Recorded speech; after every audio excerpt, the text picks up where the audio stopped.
할렐루야. 문제는 저와 여러분과 교회 속에 주님의 평강과 축복이 넘쳐나기를 주님의 이름으로 축원합니다.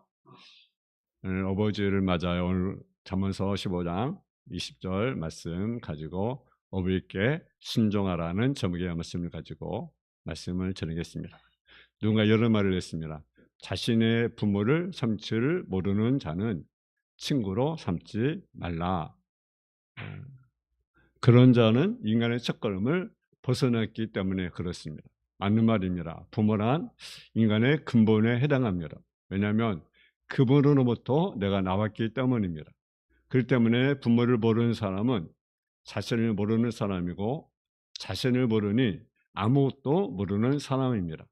아무리 세상에서 성공했다라고 하는 사람, 저 사람 존경만하다라고 한다 할지라도, 돈이 많아 벌어 남조군 사람이라 할지라도, 뛰어난 머리를 가지고 전무후무한 학계 업적을 남겼다라고 할지라도, 부모를 모른다면 그 존경과 선행은 다 가짜고 우선이라는 사실이죠. 부모를 모르고 쌓은 위대한 업적은 아무것도 아닙니다. 왜냐하면 부모가 나의 근본이고, 살아계신 동안에 부모는 내 존재의 목적이기 때문에 그렇습니다. 오늘 어버이 주일입니다. 어머니와 아버지는 우리를 낳아주신 분이십니다.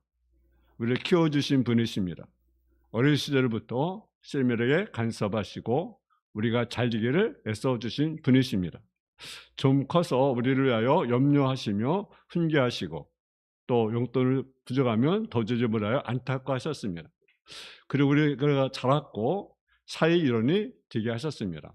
결혼을 시키고 난 후에도 계속적으로 우리의 관심을 가지시고 보살펴 주시는 분이십니다. 그래 우리 부모님은 늙어 가셨습니다. 우리가 아직 젊으신 부모를 모시고 계신 분은 시간 좀 있지만 늙으신 부모님을 너는 얼마나 된 생일을 위해서 더욱 효도해야 될 것입니다. 첫째로 부모님께 공경하라, 그렇게 말씀입니다. 고린도서 3장 20절에 보니까 자녀들아 모든 일에 부모에게 순종하라, 이는 주 안에서 기쁘게 하는 것이다. 모든 일에 부모에게 순종을 하라고 말씀하고 있습니다. 이것이 바로 주님을 기쁘시게 하는 것이다. 에베소서 6장 1절에 이하에 보면 자녀들아 주 안에서 너희 부모에게 순종하라, 이것이 옳으니라. 네 아버지와 어머니를 공경하라, 이것이 약속의 첫 계명이니 이는 네가 잘지고 땅에서 장수하리라. 또 아비들아 너희 자녀를 노엽게 하지 말고 오직 주의 교훈과 훈계로 양육하라고 말씀합니다. 부모에게 순종하는 것이 옳은 것이다. 이것이 첫 계명이다. 네가 잘되고 장수하는 축복이 부모를 공경한 데 주어진다. 그러니까 부모에게 순종하라라는 사실이죠. 창세기 28장 7절에 보게 되면 야곱이 부모의 명을 좇자 바단 아람으로 갔으며 그랬습니다. 야곱은요 어머니의 산을 많이 받고 자랐습니다. 에서는 아버지 산을 많이 받은 것 같습니다. 근데 둘이 늘 갈등하잖아요. 그리고 어느 날은 에서가 야곱을 죽이려고 하잖아요. 이제 아버지 부모님 이제 살도 얼마나 남지 않았으니까 이제 그런 마음을 품고 있는 거죠. 그러니까 그 어머니 마음이 얼마나 부모의 마음이 그렇겠어요. 그러니까 삼손 집에 가라고 그렇게 말을 합니다. 그래서 왜 형이 야곱을 해치려는 생각을 알고 어머니는 야곱을 어떻습니까? 삼촌식으로 피선시키는데, 그때 야곱은 더 이상 이유를 대지 않고 부모의 권고를 받아들이고 정릉 고향집을 떠나 삼촌이 사는 밧단암으로 갔습니다. 부모님은 우리가 잘 되기를 원하십니다. 자식이 해가 될까 늘 살피시는 분이십니다. 부모님의 말씀을 순종하는 것이 복입니다. 또 그것이 자식이 잘 되는, 중국에서 이런 말이 있습니다. 효에는 세 가지가 있다. 가장 큰 효는 존경하는 것이고, 그 다음의 효는 욕을 들리지 않는 것이고, 그 다음은 봉양하는 것이다 라고 말을 합니다. 존경함이 바로 효라는 사실을 알아야 됩니다. 몇 년 전에 어느 기자가 이제 그 설문을 조사를 했습니다. 효가 뭐냐라는 그 설문 조사를 했는데요.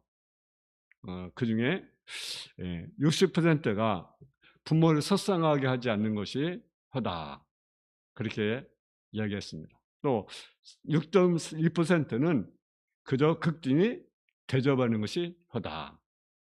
물론 부모의 마음을 아프게 하면 안 되겠죠. 또 극진히 대접해야겠죠. 근데요, 존경이라는 말은 없습니다. 존경. 효가 실종된 거죠. 부모를 대접하는 자는 있어도 존경하는 자는 없습니다. 그렇게 세상에 얻어가는 거죠. 특별히 모든 일에 부모에게 순종하라. 이것은 모든 일에라는 것은 모든 일에도 포함되지만 좋은 부모에게로 순종해야 되지만 또 못된 부모도 있잖아요. 못된 부모. 어떤 분이 못된 부모입니까? 하여튼 그런 자에게로 뭡니까? 순종해야 된다. 그게 아니라면 잘못된 생각해보면요. 성경 효자가 누구가 있겠습니까? 가장 큰 효자 성경보면 물론 여러 명 있겠지만 어떻게 보면 그 이삭이 아닐까 그렇게 생각됩니다. 아브라함은 100세 난 아들 이삭을 모리아산에 데리고 갑니다. 이때 아브라함의 나이가 하여튼 100세가 넘었으니까 아마 장성했으니까 한 20대 정도가 되지 않았을까 짐작으로 그렇게 됩니다. 근데 그 아이를 데리고 모리아산에 가는 거예요. 왜 갑니까? 이삭을 번도로 드리려고 가는 거죠. 아마 어떤 자식이든 간에 열이면 열, 많으면 만, 아마 그런 생각을 가졌을 거예요. 아버지가 나이가 드시더니 노망이 들었나 보다. 아니면 치매에 걸렸나 보다. 아들을 번도로 드리더니. 세상에 어느 하나님이 자기 아들을 죽인다. 당장에 데리고 쓸 것입니다. 근데요, 이삭은요, 아버지께 순종합니다. 전설에 의하면 이삭이 이렇게 말했다는 거죠. 하나님께서 정말 그렇게 말씀하셨습니까? 그래, 하나님 그렇게 말씀하셨다. 그러면 그대로 하세요. 그리고 그는 아무 말 없이 제단 위에 놓입니다. 이것이 이삭입니다. 너를 죽여서 하나님께 바치란다. 이 말에 이삭은 순종하는 거죠. 빌립보서 2장 8절에 보게 되면 예수님께서 말씀하십니다. 그리스도는 죽기까지 하나님께 복종하셨다. 하나님의 아버지, 그 하나님께 복종하셨습니다. 요한복음 18장 11절에 말씀합니다. 아버지께서 주신 잔을 내가 마시지 않겠느냐. 하나님께 주신 잔을 내가 마시겠다라는 거죠. 왜? 하나님 주셨으니까. 죽음의 잔이지만 가장 큰 이유는요, 예수 그리스도를 볼 수 있어요. 그 세의 충성도, 그 세의 효도도 없을 것입니다. 두 번째로 우리는 부모를 공경해야 된다라는 거죠. 하나님께서 인간에 주신 첫 번째 계명은 뭡니까? 부모를 공경하라. 여러분 10계명 가운데 1계명에서 4계명까지는 하나님을 공경할 것을 말씀하고 있습니다. 인간을 향한 첫 번째 5계명은 부모를 공경할 또 시작이 됩니다. 특히 5계명은 자녀들에게 주는 계명으로서 이 계명은 과거뿐만 아니라 현재로 자녀에게 꾸준히 교육시켜야 할 계명입니다. 출애굽기 21장 15절 17절에 보게 되면 자기 아버지나 어머니를 치는 자는 반드시 죽일지니라. 그 아버지나 어머니를 저주한 자는 반드시 죽일지니라. 레위기 10장 9절에 보면 만일 누구든지 자기 아버지나 어머니를 저주하는 자는 반드시 죽일지니 그가 자기 아버지나 어머니를 저주하였은즉 그의 피가 자기로 돌아가리라. 신명기 5장 10절에 보게 되면 너는 네 하나님 여호와께서 명하신 대로 네 부모를 공경하라. 그리하면 네 하나님 여호와가 네게 준 땅에서 네 생명이 길고 복을 누리리라. 누가 명하신 것입니까? 하나님께서 명하신 것입니다. 부모를 공경하는 것은 사람이 명한 것이 아니라 하나님께서 명하신 것입니다. 그렇기 때문에 공경하라. 그러면 내가 생명이 길고 뭘 누리겠다? 복을 누리겠다. 잠언 1장 8절에도 보게 되면 내 아들아 아비의 훈계를 들으며 네 어미의 법을 떠나지 말라. 잠언 16장 20절에 보면 내 아들아 네 아비의 명령을 지키며 네 어미의 법을 떠나지 말고 그것을 항상 네 마음에 새기며 네 목에 매라고 이렇게 말씀입니다. 그래서 아비의 훈계를 들으라는 거죠. 아비의 명령을 지키라는 거죠. 자녀에서 부모가 공경하는 이유는 부모가 생년일 때는 아니면 생각하지 않더라도 마땅히 이루어질 일입니다. 또 일식하거나 아니면 물식할지라도 역시 마찬가지입니다. 선하거나 악하거나 관계없이 자녀는 부모에게 절대로 공경해야 합니다. 이것은 단순히 자녀들의 의무를 말하는 것이 아니라 자녀들에게 부모에 향한 온전한 마음을 갖도록 하는 것입니다. 그래서 이함으로 우리 생활의 토대가 되는 가정이 화목하여 하나님의 축복과 영광이 나타나게 되는 것입니다. 때로는 부모의 일이 우리 생각에 맞지 않을 수도 있고요. 때로는 시대에 떨어졌다고 우리는 생각할 수도 있습니다. 근데요, 여러분 보세요. 요즘에 보니까 9세대 신세대 있기 바랍니다. 9세대 신세대. 여러분, 근데요, 부모님도 똑같은 세대를 살아갑니다. 여러분, 2026년도. 그러면 여러분, 젊은 이 세대 살아갑니까? 어른들이 이 세대 안 살아갑니까? 우리는 착각하고 있어요. 어른들도 2020년을 살아가고 있습니다. 어린이도 살아가고 있습니다. 청년도 살아갑니다. 노인분도 살아가요. 근데 그걸 갈라요. 누구의 전략입니까? 사실은 마귀의 전략입니다. 마귀는요, 분열시킵니다. 나이 드신 분들 점유를 분열시켜요. 가진 자 없는 자 분열시켜요.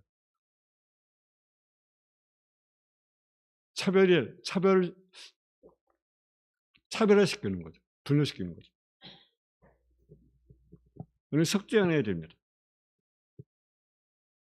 또는 부모의 일이 우리의 생에 맞지 않고 또 생각이 물론 틀릴 수도 있어요.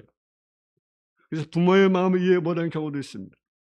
그러나 우리는 결코 이러한 이유를 앞세울 수 없는 자녀의 사실을 명심하고 현실 안에서 그 해결방안을 모색을 해야 합니다.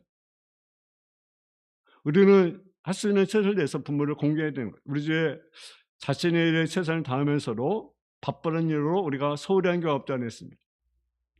자녀나 부모의 희망에는 못할 것이 없어요. 그럼 우리는 어떠한 일이든지 부모가 바른 희망을 무시하는 모습을 부모에게 보여드림으로 실망한 일이 없도록 해야 된다라는 거죠. 이런 부모를 공경하는 시간은요, 그렇게 많지 않습니다. 짧은 시간. 우리는 부모의 유익을 위해서 이러는데 게으르나 소홀함이 없도록 그렇게 해야 된다는 사실. 세 번째는 부모를 기쁘게 대해야 된다라는 사실이죠. 오늘 20절에 같이 한번 봉독하겠습니다. 시작. 지혜로운 아들은 아비를 즐겁게 하여 미련한 자는 어미를 없음 여기느니라. 아멘. 우리는 즐겁게 해드려야 됩니다. 기쁘게 해드려야 된다라는 거죠. 지혜로운 아들을 얻는 것은 세상에 어떤 보화나 셈을 얻는 것보다 소중합니다. 지혜로운 아들은 가정의 자랑이고 더 나아가 나라와 국가를 이끄는 기둥이 될 수 있습니다.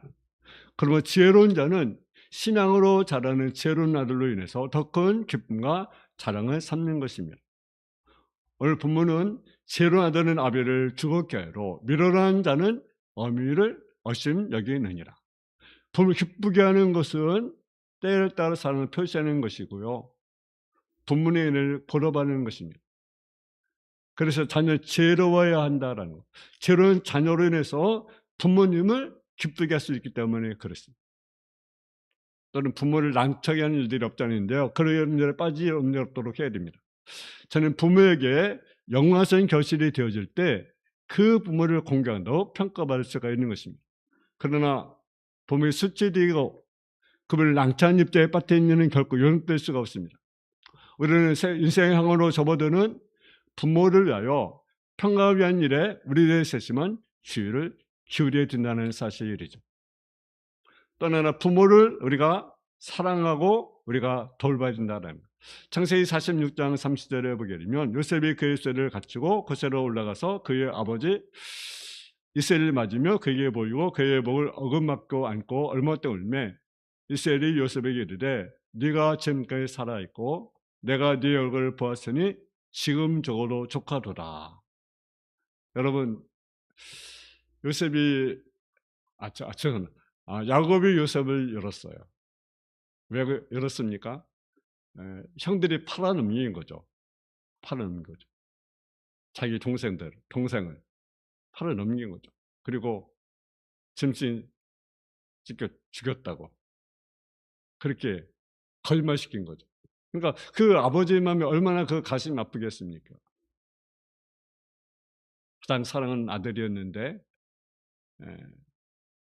근데 어느 날 기쁜 소식이 들잖아요. 요셉이 애굽의 총리가 되었다는 소식을 듣고 이제 오게 되는 거죠. 너는 보고 싶은 아들, 그 아들을 보게 하여 가나안을 떠나 애굽으로 와서 너무나 보고 싶었던 아들을 보고 하는 이야기입니다. 이제는 죽어도 좋다고 하는 이 말 속에는 요셉을 끔찍이 사랑하였다는 것을 내포하고 있습니다.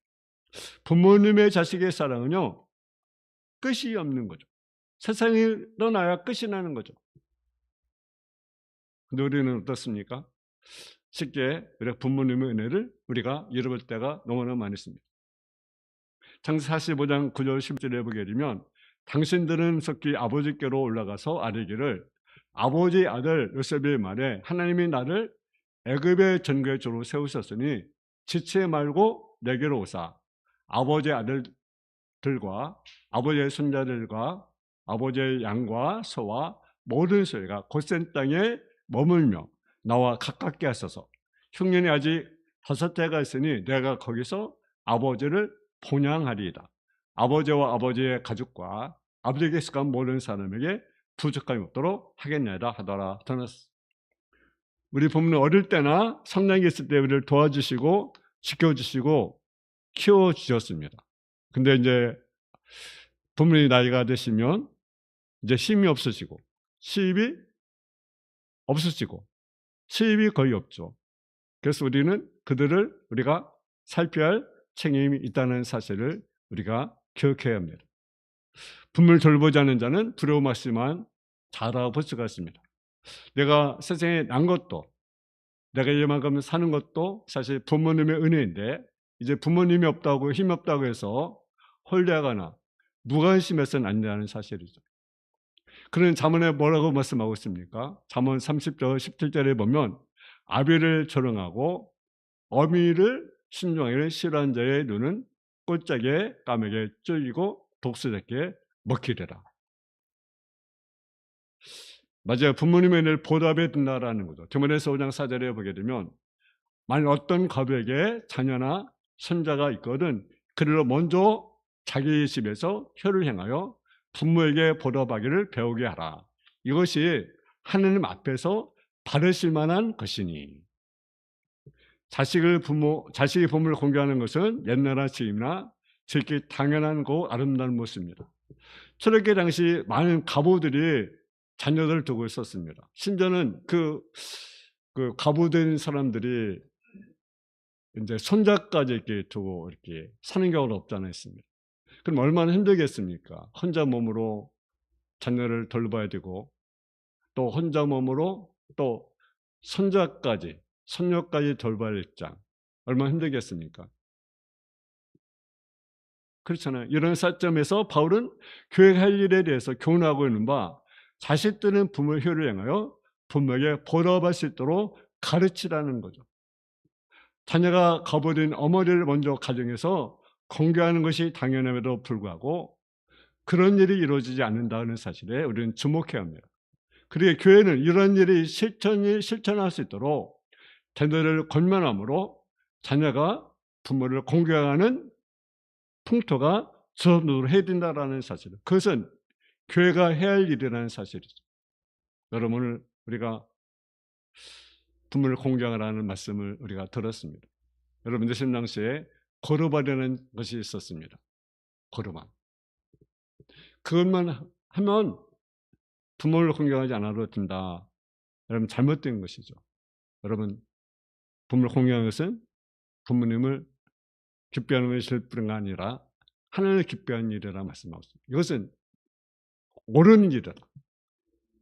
이것은 당연한 일이다. 이것은 우리가 잘 되는 일이다. 우리가 부모 공경을 통해서 우리가 하나님께 영광 돌리는 저와 여러분의 삶이 되어지기를 주님의 이름으로 축원합니다. 사랑하는 아버지 하나님, 은혜와 사랑을 감사함을 드립니다. 우리가 부모에게 순종하는 삶, 부모를 공경하는 삶, 정말 부모를 기쁘게 드리는 그런 삶의 모습이 되어질 수 있도록 인도하여 주옵소서. 아버지, 모든 일에 우리가 부모에게 우리가 순종하는 삶을 살아갈 수 있도록 주여 도와 주옵소서. 삶을 기쁘게 드리고 또 분명을 두고 편하게 드리고 기쁘게 드리는 그런 삶의 모습이 되어질 수 있도록 주여 도와 주옵소서. 예수님의 이름으로 기도했습니다. 아멘. 전사 321장 부르시면서